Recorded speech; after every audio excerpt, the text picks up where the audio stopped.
I'm proud to be an American because at least What the hell is this title? USA Navy just obliterated Houthi rebels. They never saw it coming. My friends, okay, I have a couple of questions. What is going on? There is a lot of tension between America and the Houthis. And the spoiler, if you are not aware, this is not looking good for the Houthis. I said this in my last video. If any Houthi pirate or rebel watches this video, my friend, just quit. This is not going to stop it. It's not going to end well. That said, I have 0 viewers from Yemen, so I think it's very, very unlikely. Before I go into this, let me ask you for one thing. If you can leave a like, thank you so much. It's the best way to show support. Now, if you can subscribe, well, in that case, forget about it. You make my day. Have that in consideration. Link for the original video in my description, and, well, let's play it. A streak of fire cuts across the sky. Then, seconds later, a devastating impact. A U.S.-owned cargo ship shudders as a missile See, this is the first mistake. Messing with American boats. I mean, I'm European, and I know that's a bad idea. tears into its hull. Alarms blare, crews scramble, and the U.S. Navy is nowhere to be seen. And this wasn't an attack from China. It wasn't from Russia either. It was a rebel force buried deep in Yemen that has somehow managed to drag the U.S. Navy into its longest sea battle since World War II. On today's episode of the Infographic Show, we'll show you how the Houthi rebels are taking on the U.S. Navy and surviving. Okay, to be fair to them, I mean, I know America is kind of playing around, you know, it's not going all in for logic reasons, I guess.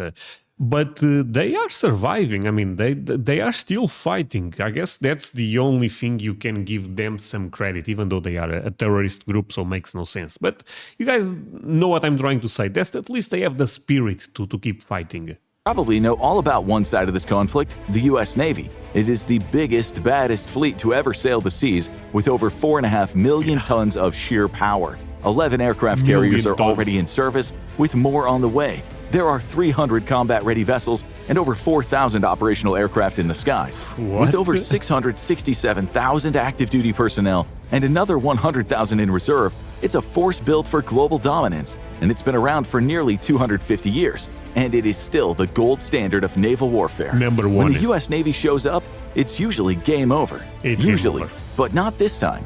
Because this time, the U.S. Navy isn't up against a Okay, but this guy is like saying that America went all in. America did not went all in. America is like 1% messing around, okay? traditional navy or a rival superpower. No fleets, no fighter squadrons, just a rebel group born in the mountains of northern Yemen, armed with old grievances, new weapons, and a whole lot of audacity.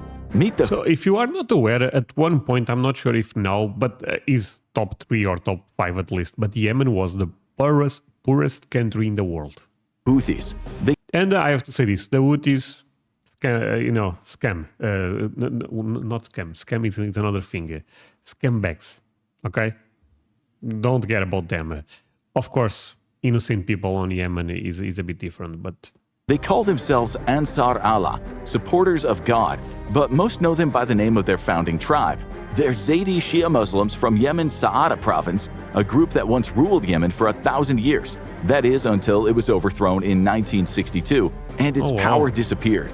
But by the 1980s, the group had had enough. What began as a cultural revival turned into a political movement, and by the 2000s, that movement had guns. Fast forward to 2014, and the Houthis toppled Yemen's government and took control of the capital. Today, they don't just hold a few pockets of land in the country, they control 2/3 of Yemen's population and around 1/3 of the country's land. This includes key areas like the Red Sea coastline. However, so they rule the country, basically. These gains certainly came at a cost. More than 150,000 people have died, and the violence has forced 4.8 million people from their homes. It's estimated that 19.5 million Yemenis, more than half the country, are now in dire need of aid. Amid all this destruction, and you guys may not believe, there is people that actually say, oh, they are actually good people. Just Google that and you'll find people. It's crazy, my friends. We live in a world that terrorist groups are praised. Honestly, this is where I go a bit into politics. I don't agree with this at all. The Houthis run a de facto government, one that collects taxes and even prints its own money. So while the Houthis may be the underdogs in the global sense, their grip on Yemen is anything but weak. They've allegedly got up to 200,000 fighters, a brutal ideology, and a rallying cry that tells you everything you need to know. God is great, death to America, death to Israel, a curse upon the Jews, victory to Islam. So why is it that the Houthis are fighting the US? To make good They really say death to America, death to... Oh, man. on that death to America part? Well, not exactly. I knew they are extreme, but wow, so they are very clear with what they want.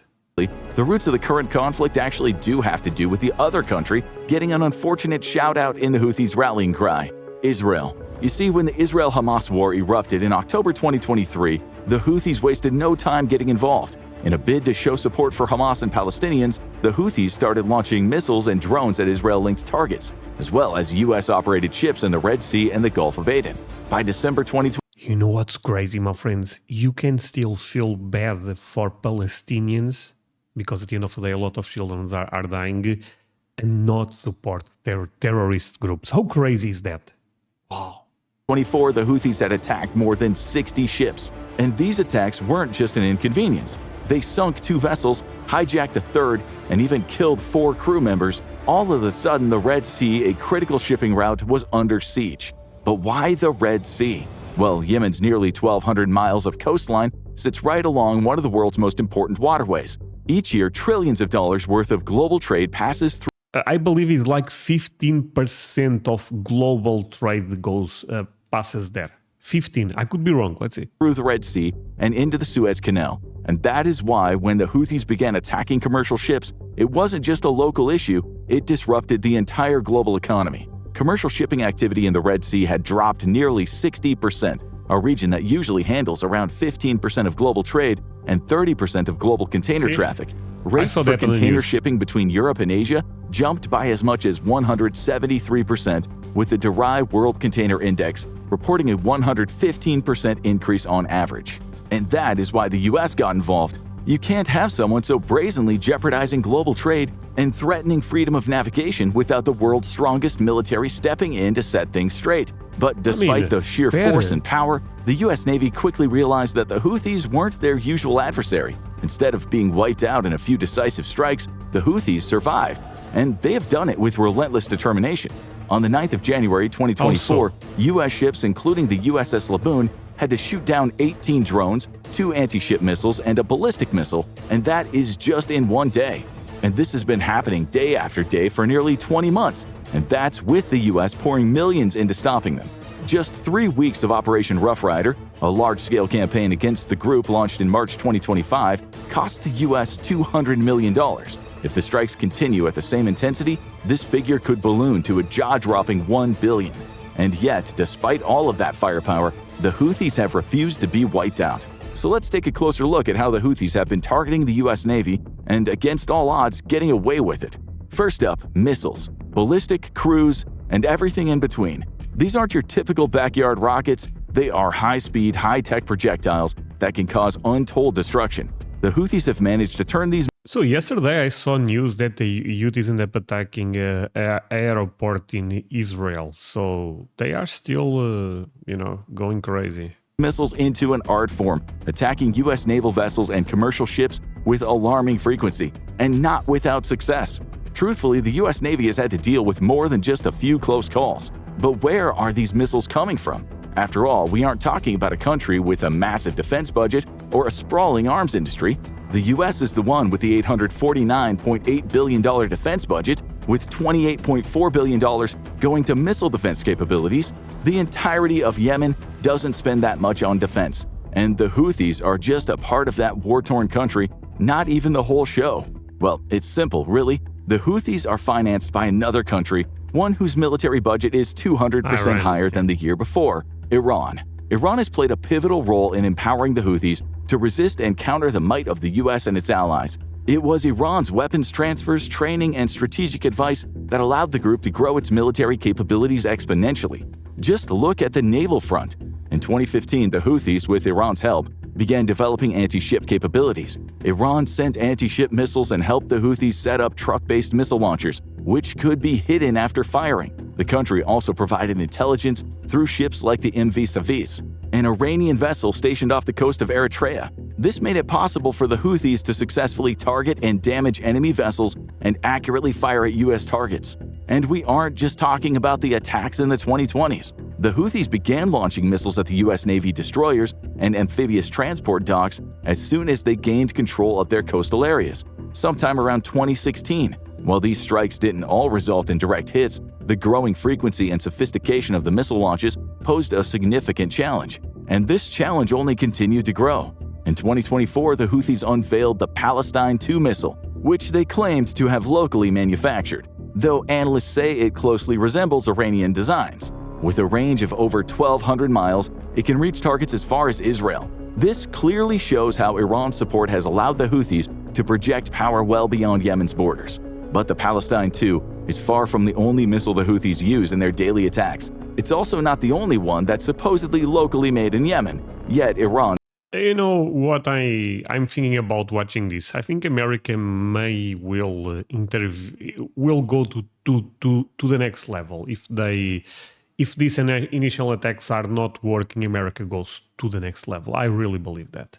Somehow has its fingerprints all over the weapon. Take the Asef ballistic missile, for instance. The missile is a direct derivative of Iran's Fateh 313, and it has a reach of 280 miles.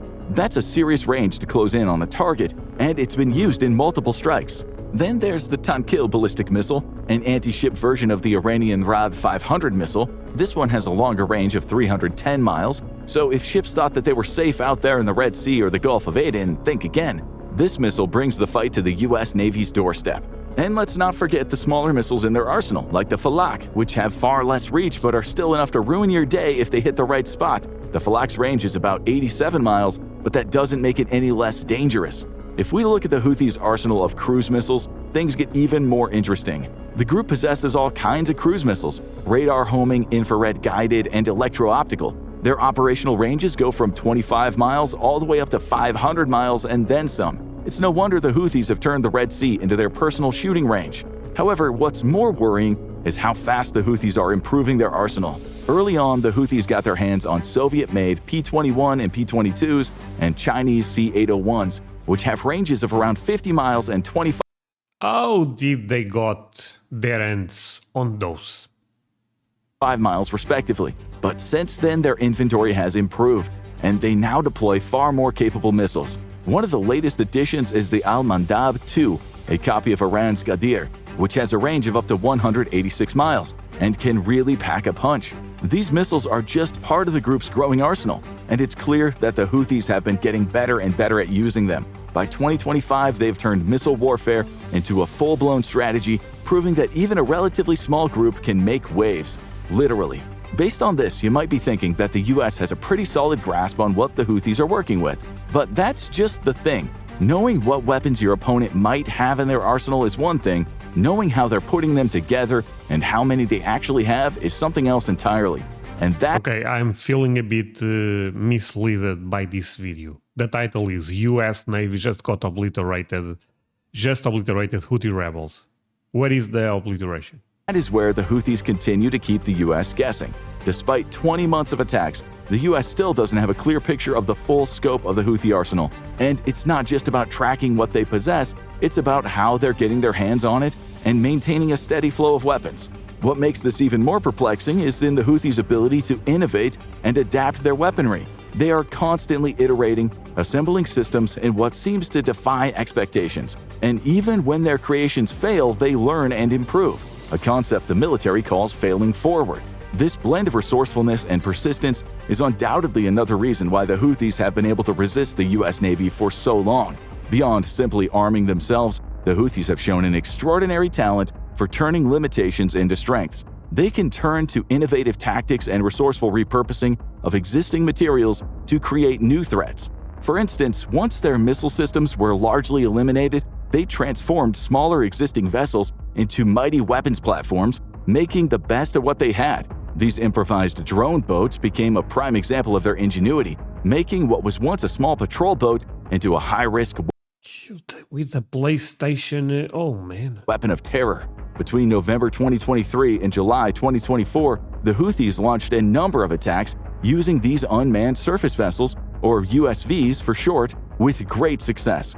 The attacks led to sinking of 2 vessels, the seizure of another, and the deaths of at least 3 seafarers. In some instances, the Houthis have outfitted these drone boats with decoys, dummies designed to resemble pirates. This psychological twist on their attack. My friend, what is going on? Where are the 800 billion that Americans put into the military? This video is a bit of a reality check. I thought this would go crazy. Doesn't just add to the chaos, it creates a level of uncertainty that makes it nearly impossible for targeted vessels to respond quickly or effectively. But the Houthis aren't just relying on confusion. Their attacks are also alarmingly precise. They have set up spotters at sea to guide the drone boats, tracking and remotely steering them right to their targets. The result is laser-accurate strikes that have raised serious concerns across the maritime community. But even if their ships aren't getting hit, their wallets certainly are. The Houthi attacks caused insurance premiums for vessels sailing through the Red Sea to skyrocket from 0.7% of the vessel's value to as much as 2%. But USVs weren't the only unmanned machines the Houthis have been using to give the US Navy a headache or two. There's also the other 3-letter troublemakers, UAVs, or unmanned aerial vehicles. Since 2016, the Houthis have steadily ramped up their drone game. The Kasef UAV, capable of carrying up to 66 pounds of explosives, became one of their primary tools. These drones are purpose-built for one thing: creating chaos. In February 2024, the MV Navis Fortuna, a US-owned bulk carrier, was struck by one of those Houthi drones. And while there were no injuries and the overall damage was minor, it was another sign that these drones were not to be underestimated, especially when the Houthis keep using and producing them. With assistance from Iran, the Houthis have established drone factories, improving their designs and capabilities over time. This allowed the group to develop an increasing variety of drones and loitering munitions. These efficient, low-cost, and highly effective weapons allow them to continue to challenge the U.S. naval forces. And this challenge is certainly costing the U.S. greatly. Ships like the USS Carney are firing SM-2 missiles, which cost around $2 million each, to defend against drones worth only $2,000, if that. That is a massive cost differential. Holy moly, okay, oh man, this is crazy. If they are spending $2 million to protect against a threat that is 2,000... 1,000 to 1. And let's not forget that the US Navy doesn't have an infinite supply of these advanced missiles, which can take years to build. But the Houthis rarely use just aerial drones, or just... Am I watching propaganda for the Houthis? My friends, what is going on? This video is not...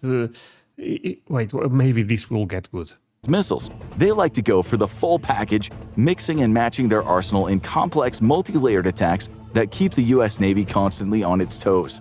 Drones buzz overhead, missiles race toward a target, and then another surprise attack just when you think the coast is clear. That's exactly how the Houthis operate. They're using waves of strikes with different kinds of munitions, keeping their adversaries in a constant state of panic, forcing them to defend on multiple fronts. We've already mentioned the January 9, 2024 assault with drones, cruise missiles, and anti-ship missiles. This was certainly not an isolated case. Even earlier, on October 19, 2023, the USS Carney had to intercept 4 cruise missiles and 19 drones over a grueling 9-hour period. These were launched from Yemen, heading north along the Red Sea, potentially toward Israel. The Houthis' ability to launch such an array of attacks and sustain pressure over hours highlights their strategy. Keep hitting, keep tiring out the enemy, and always keep them guessing what's coming next. On September 27, 2024, the Pentagon reported another complex attack involving cruise missiles and UAVs aimed at US Navy warships in the Red Sea. Again, the Houthis launched their strike in waves, forcing the US Navy to defend against multiple types of weapons simultaneously. It's like playing a game of whack-a-mole, except the moles are incessant missiles and drones, and the stakes are a whole lot higher. Of course, the Houthis are playing this game on easy mode thanks to their geopolitical advantage. Holding control of strategic coastal areas along the Red Sea and the Bab el-Mandeb Strait gives them a powerful vantage point over one of the world's most critical maritime choke points. This allows them to monitor and target vessels with impressive precision, making it increasingly difficult for the US Navy to operate freely in the area. So, is that how the Houthis have managed to survive the wrath of the US Navy? By knowing the turf, getting a big helping hand, and relying on creativity and innovation? Well, yes, but also that's not the whole story. You see, the US Navy and the Houthis are playing Okay, here I have to agree with the Houthis. Baseball, not the best thing. Soccer, much better. entirely different games. For the US, it's all about presence. The US Navy's strategy is based on the assumption that a big show of force will make adversaries think twice. But for the Houthis, that's more like a challenge. They're not intimidated by the sight of US warships, especially when they've already survived multiple rounds of US airstrikes. In fact, they might actually welcome it. The Houthis have turned this into a kind of personal vendetta, a war of attrition they're determined to win no matter the cost.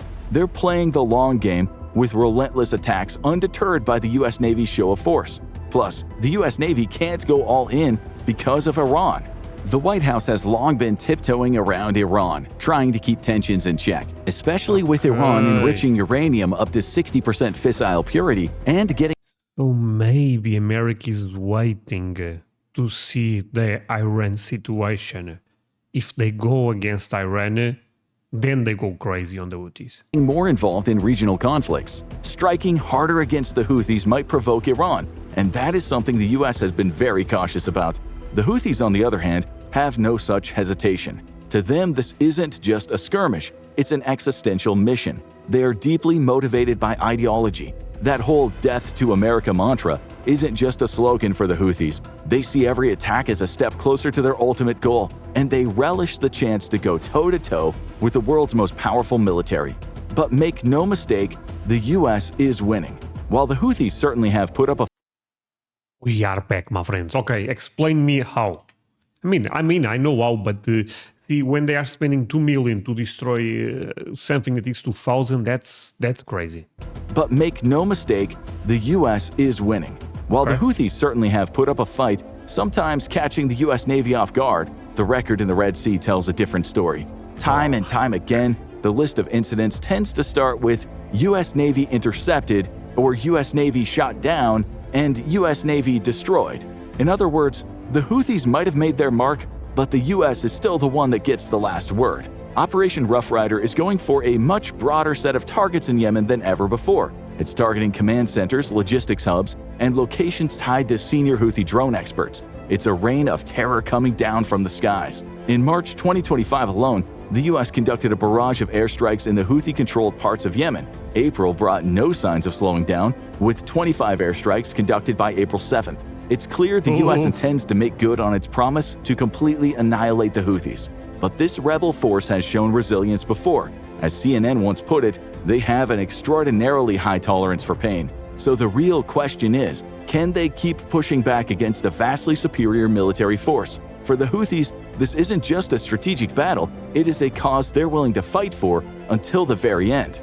Will the US succeed, or will the Houthis be able to adapt to this new level of sustained military pressure? Let us know what you think below. Now go. Okay, a good video actually. Basically almost a different perspective about this situation. But I reacted to other stuff and I know America is doing a lot of damage in the region. You know, the thing about Iran, my friends, I said this in other video, people disagree with me, but I think it will happen. America and Iran will go to war. I don't see Iran stopping to trying to get nuclear stuff, and I think America will not allow that. So I think that will be the point where things can become really, really crazy for the Houthis and for a lot of people in those regions. Yeah, I mean, I still bet on America. I'm not gonna lie, it's quite obvious, but it's a crazy, crazy war that may become a reality soon. Because Iran at the end of the day is very strong. I mean, not America strong, but very strong for comparing with even with some major countries. So yeah, thank you so much for watching this with me, my friends. Really means a lot. See you guys in the next one. Bye.